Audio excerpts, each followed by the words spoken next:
Hi there, I'm Emily, also known as the Drone Angel, and today I'm going to show you how to operate Mastershots and Quickshots on the Mavic 3 and Mavic 3 Cine. But before we get started, please take a moment and smash that subscribe button to stay up to date on drone news and tips.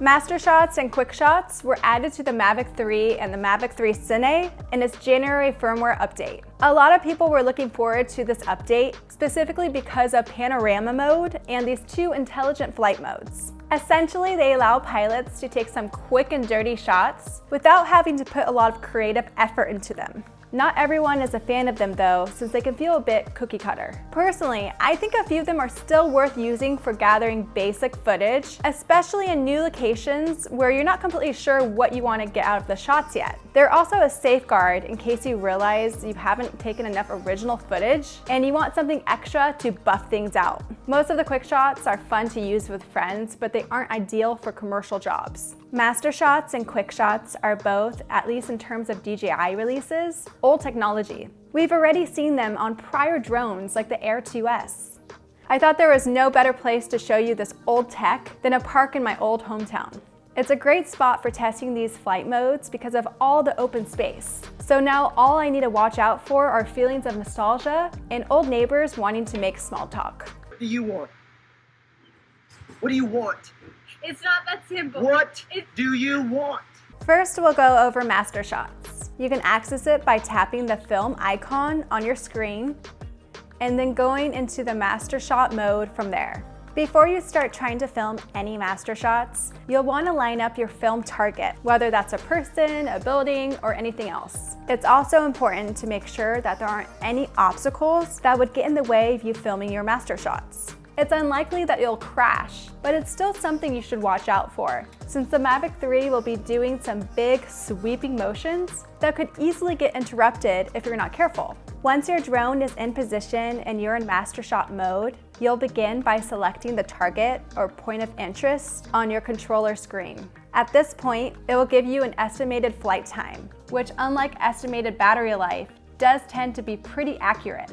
You can tap the drop-down arrow to adjust width, length, and height. You'll be able to see the flight time updated as you change them. Let's leave everything at the default of medium for these tests. As soon as you have everything set up, just go ahead and press the big button of doom to start recording. The drone will begin by making a few motions to calibrate where exactly its target is. After that, it will go through each flight pattern without any interference. I mean, unless of course you realize that the next episode of Moon Knight just came out, and then you can press the white X to stop the Mastershot's progress, so you can rush home and watch it. The record button will also have a segmented white ring around it, which will slowly fill as each shot is completed. That way you can easily see how long each clip actually is relative to each other. You'll also be able to see the name for each shot as it happens in the bottom middle of the screen, and the drone's current location and planned trajectory are in the map in the bottom left corner.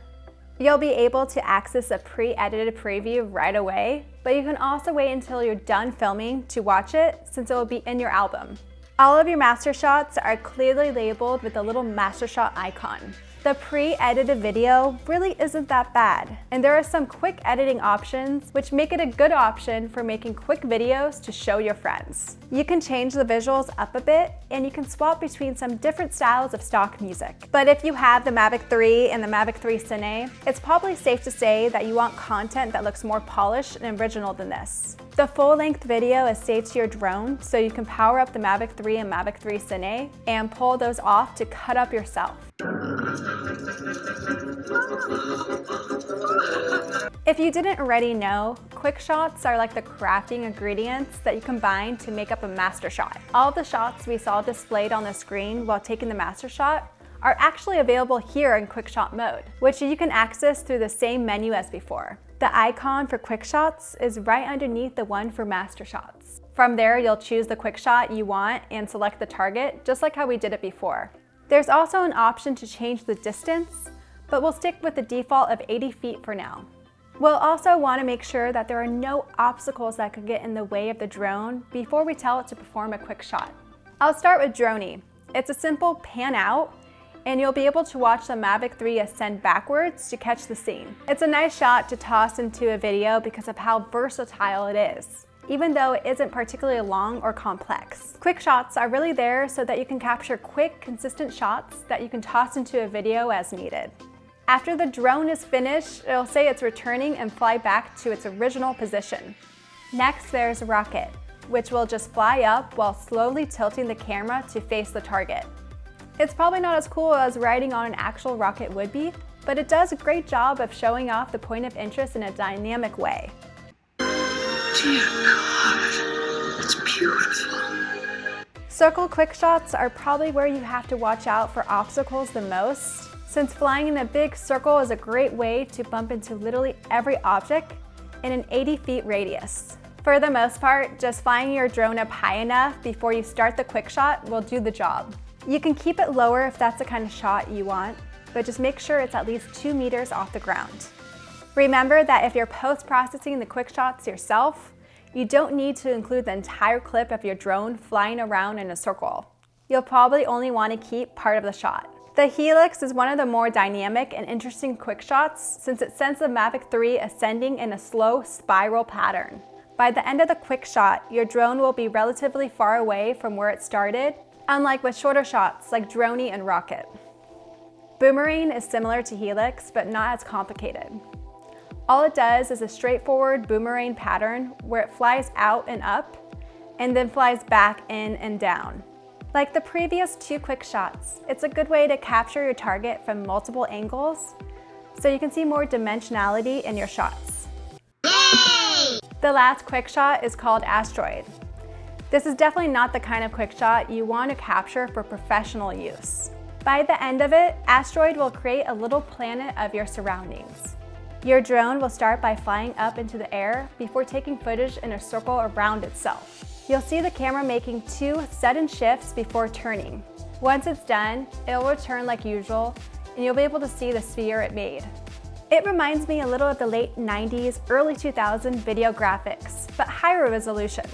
And that's everything for both quick shots and master shots. No matter how you feel about these modes, they're definitely a help in a pinch, and they help make the Mavic 3 and the Mavic 3 Cine a complete package.